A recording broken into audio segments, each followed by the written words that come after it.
We start with football's fight against online hate, and Mikel Arteta has today revealed that both he and his family have received threats online since he became Arsenal manager. Arteta's comments come after Newcastle head coach Steve Bruce said yesterday that he'd been the target of death threats during his time in charge. Football's governing bodies this week wrote an open letter to Facebook and Twitter asking them to take a tougher stance against online hate.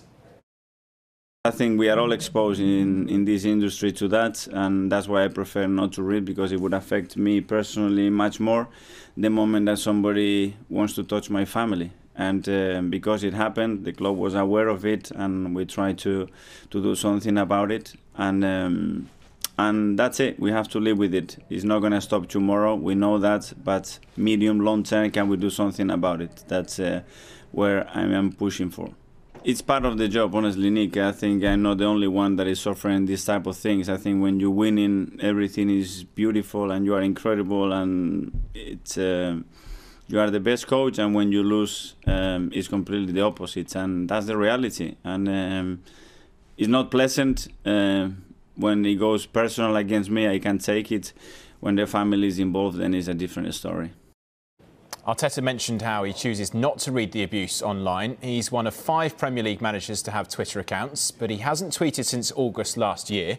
Other managers with Twitter accounts are Carlo Ancelotti, Nuno Espirito Santo, Pep Guardiola and Thomas Tuchel, although the new Chelsea head coach hasn't tweeted for more than 9 months.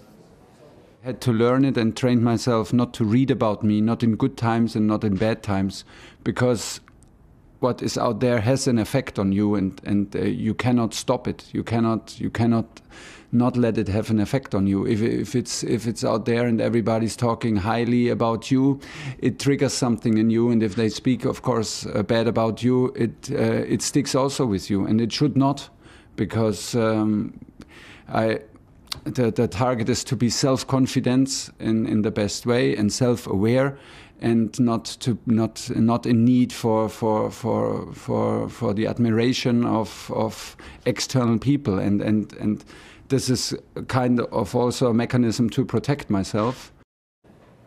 Manchester United manager Ole Gunnar Solskjaer says people who use social media should have to provide proof of their ID. Let's hope we can at least, today, with all the abuse and discrimination on social media, for me it's simple. If you don't have proof of your identity, you cannot open an account. That's just as simple as. And it would be so much easier to punish. Swansea's Jan Danda was abused on social media following their FA Cup tie with Manchester City on Wednesday. Pep Guardiola says social media companies need to be more proactive.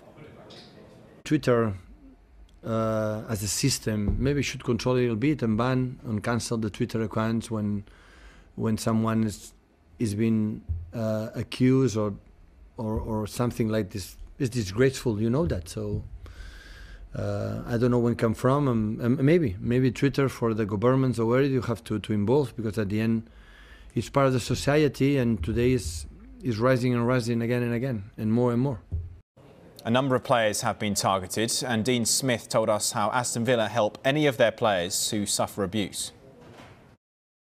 There's internal support for any player that's had any form of abuse, and the players know. And we've recently been contacted by West Midlands Police as well, to offer us a facility to contact them if there was any abuse online.